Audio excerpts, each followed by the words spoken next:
One of the problems that I had playing We Must Tell the Emperor after playing Ottoman Sunset is what happens sometimes when you watch The Godfather Part 3, which is a good movie per se, but usually you see it after seeing The Godfather Part 1 and 2, and so those are such huge masterpieces that your perception is somewhat affected when you're seeing the later installment. Here, when I was playing We Must Tell the Emperor, I kept comparing it to Ottoman Sunset, and I kept thinking of how many options you have there, how many things that you can do, how pushing back the front, advancing against you, just one of the many things. For each action that you do, there are so many other ones that you would want to do. Here, I did not have that sense. Really, the game for 95% seemed to be limited or mainly about pushing back those fronts and saving those resources, increasing your resources that work very differently.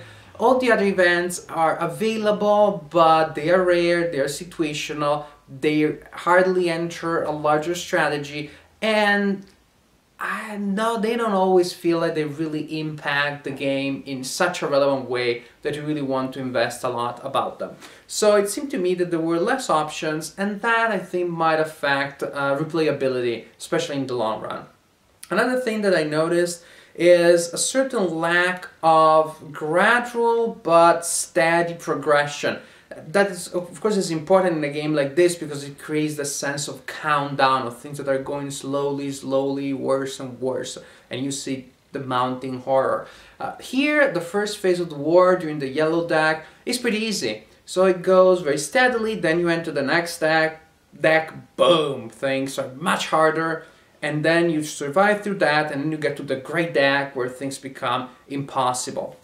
Now, that makes it in such a way that, well, the games are usually very long. When like an hour, 50 minutes an hour, every time that I lost was towards the end of the war, just because, again, the early stages are so much easier. And I thought that one of the problems there is that then the early part of the war seems less exciting. Seems a little bit, oh, well, I'll just go through it, and then we get to the really exciting part, which is the gray deck, and when you get there, then usually you lose very soon. Now, I know that from the point of view of the design, those early phases are still very important, because that there is when you need to gather so much advantage and get so many resources that then you can survive the later phases of the war. So even though I know that they are important, they don't always feel like it. When I'm playing game after game, I feel that I have to go through this so I can get to the exciting part. So I'm almost wondering if it wasn't possible for the publishers, or maybe some fan will do this, to create and provide an intermediate, aid, and advanced setup. So just for example, if you want to start from the blue deck, then you place the fronts closer home and you have less resources. Or if you just want to have a quick, very hard game using the gray deck only, then the setup where the front's already very close to Japan and the resources are already very low.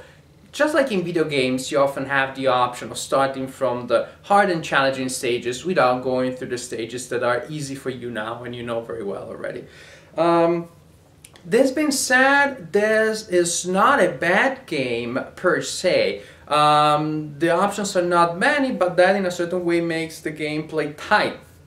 You flip a card, look at the modifiers, roll, flip, roll. Again, it might be a little repetitive, but it might also keep the game flowing very fast. Also, it is very challenging. It is a very hard game to beat, so it might get to a certain point almost addictive because you really want to beat this game and you can't because it's really hard. So those two things, tight game and a hard challenge, are definitely on the positive side.